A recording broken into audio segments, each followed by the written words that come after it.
Hello, my name is William St-Germain. This is my final project for COMP444. This is the video for programming. So here I started off by calling my libraries for the LCD and the servo. Then I declare my variables for all the pins, for the button pins, for the motor, for the ultrasonic sensor here, trig pin, echo pin, then declared other variables for my function. Then in the void setup, I set up the LCD buttons as input, the motor as output, servo, and then the ultrasonic sensor here. In the void loop, I have 5 major functions. So that's how I wrote my code. I have many smaller functions that goes into bigger functions, so that my void loop is small and very simple. So I created like small function. For example, for the motor, I have the the Jean function, which is the move. It takes 3 values. It takes the motor, the speed, and the direction. So for example, at move forward, you have Jean, you have the motor 1, the speed, and then the direction, which is 0 or 1.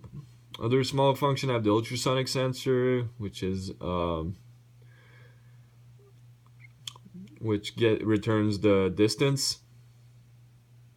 I have the servo swept, which gets different position and get reading from every position. So with those smaller functions, I created the major functions, like we saw in the void loop right here. So in my major functions, I usually use a while loop, so that it's my robot stays in the function while the condition is not met. For example, the code started off that the start message equals true. So the display starts message goes in there, and then the while loop, the start message equals false. Sorry, I might have said true, but the start message equals false. So it gets in the while loop, and then gets in this if statement. That we saw is the press green button. So if the green button is not pressed, it keeps displaying a message. But when it's pressed, the start message equals true here, and then it gets out of that while loop. And then when it gets out of that while loop, it gets out of the function, and then gets to the next function, which is display intro message. In the display intro message, it's a while loop, and it displays a message until display message equals true and gets out of that while loop. And after that, getting out of the while loop, gets out of the function, gets in the display choice message.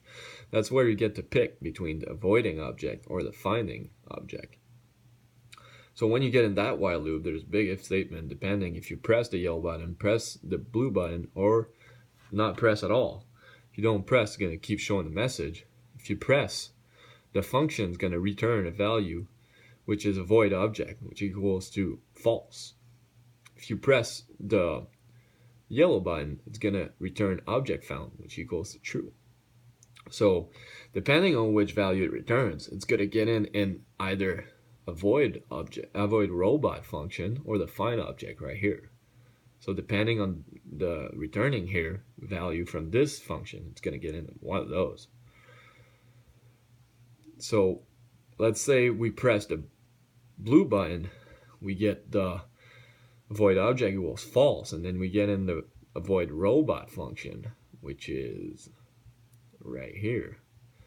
So it gets in the while loop, and then it gets in a big if statement depending. So first it does the servo swept. Depending on the reading, it does different movement. So which allow depending if there's a wall on the left, depending on the wall on the right, in front, back, the robot does different movement. The other condition, if you press the yellow, it returns object found equals false, which gets in this other function called find object, and gets in the while loop.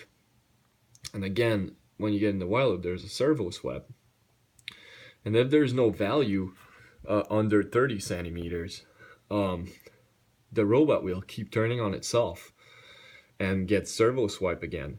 So it finds an object. When it does have a value under 30, which means that the object is in this range of the range of motion of the ultrasonic sensor, so the value goes in here, and then the robot starts moving slowly, doing little to the right or left, depending where the reading was. It's gonna move by a little increment on itself until the sensors sense it, and the robot this way is gonna aim forward, and it just has to move towards the object, as you've seen on the videos. So this is the other if statement, if the value is either found on the left or right. So that was my code.